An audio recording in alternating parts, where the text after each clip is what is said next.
All right, so I said I was going to keep talking about the New England Patriots because they have made massive moves so far when it comes to free agency, but they just signed Davon Godchaux.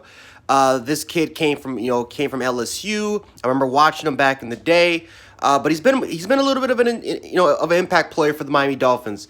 Not the greatest pass rush in the world, even though he can provide pass rush from the interior. From the interior. But he's a really good run defender. Really good run defender.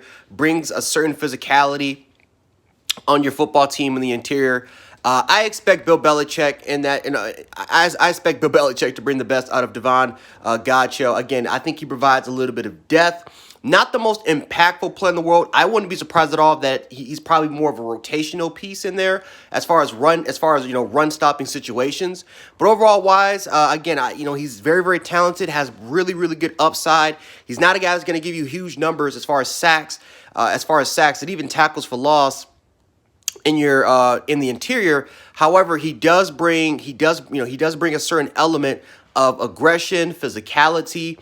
And again, he's also, a pretty good run defender. You can play him at the 3 technique. There are times where Miami kind of slid him to a 1, and he performed very well. So I think that this is a pretty decent signing for the Patriots. Not the greatest signing in the world. A guy that just provides extra depth for your defensive line. But Bill Belichick making moves, continuing to pay for players. The Patriots have spent more money than they've ever had, I think, ever. So Bill Belichick continue to make moves to try to get the Patriots back to being a Super Bowl contender.